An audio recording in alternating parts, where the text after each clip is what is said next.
আজকে আমরা মোহাম্মদ নাসরুজ্জামানের লেখার ওপর ভিত্তি করে একটা দারুণ বিষয় নিয়ে আলোচনা করব ট্রেন্ডের স্রোত আর সেই স্রোতের বিপরীতে নিজের কাছে ফিরে আসার জার্নিটা ঠিক কেমন। শুরুতেই একটা অসাধারণ উক্তি, যুক্তিকে গ্রহণ করলে মুক্তি, আত্মগোপন করলে ক্রাইম। মানে ব্যাপারটা খুব সোজা, হয় আমরা যুক্তি দিয়ে চলব, নয়তো সত্যি থেকে পালাবো। আর আমাদের আজকের পুরো আলোচনাটাই কিন্তু এই আইডিয়াটাকে ঘিরেই। তো একটা প্রশ্ন স্বাভাবিকভাবেই মনে আসে, তাই না? আমরা কি আসলে ট্রেন্ড দিয়ে চলি?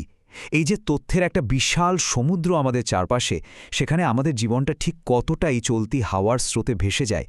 যা কিছু আমরা অনুসরণ করি তার পেছনে কি আসলেই আমাদের নিজস্ব যুক্তি কাজ করে, নাকি আমরা সবাই শুধু স্রোতে গা ভাসিয়ে দিই? এখন প্রশ্ন হলো, এই যে এত ট্রেন্ড, এগুলো আসে কোথা থেকে? এগুলো কিন্তু সবসময় এমনি এমনি তৈরি হয় না, বরং অনেক ক্ষেত্রেই খুব সাবধানে পরিকল্পনা করে এগুলো তৈরি করা হয়। এখানেই লেখক একটা দারুণ কনসেপ্টের কথা বলেছেন, সমান্তরাল প্রজ্ঞা বা প্যারালাল উইজডম। এর মানে কি? খুব সহজ করে বললে, মিডিয়ায় যেন এখন আমাদের সবার হয়ে কথা বলছে, একটা কালেকটিভ ভয়েস বা সম্মিলিত কণ্ঠস্বর তৈরি করে দিচ্ছে। কোন কথাটা সবাই শুনবে আর কোনটা হারিয়ে যাবে সেটা যেন মিডিয়াই ঠিক করে দেয়। আর মিডিয়ার তৈরি করা এই ট্রেন্ডগুলোর ক্ষমতা কিন্তু মোটেও হেলাফেলা করার মতো না। ভাবা যায়, এগুলো দিয়ে দুটো দেশের মধ্যে জমি দখলকে জায়েজ করে ফেলা যায়, এমনকি পরিকল্পিত গণহত্যাকেও ঠিক বলে চালিয়ে দেওয়া যায়। মাঝে মাঝে তো মনে হয় এরা যেন ত্রাণকর্তার মুখোশ পরে অপরাধকেই সমর্থন করে যাচ্ছে। একটা দেশের সার্বভৌমত্ব পর্যন্ত হুমকির মুখে ফেলে দিতে পারে এই ট্রেন্ডগুলো। আচ্ছা, এই যে একটা অদৃশ্য প্রভাব, এর থেকে বাঁচার উপায় কি? এর উত্তর খুঁজতে আমাদের একটা বেশ পুরনো গল্পে ফিরে যেতে হবে। গল্পটা হল দস্যু রত্নাকরের।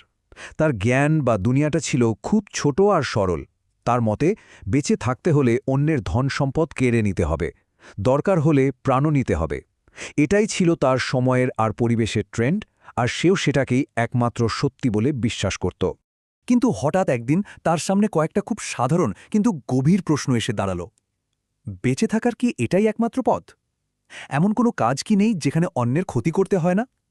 আর এই সহজ প্রশ্নগুলোই তার পুরো দুনিয়াটা উলটপালট করে দিল। এখান থেকেই শুরু হলো তার বদলের গল্প। তার এই যে বদলে যাওয়া, এটা কিন্তু কোনো ম্যাজিক ছিল না। এর পেছনে ছিল 3টা পরিষ্কার ধাপ।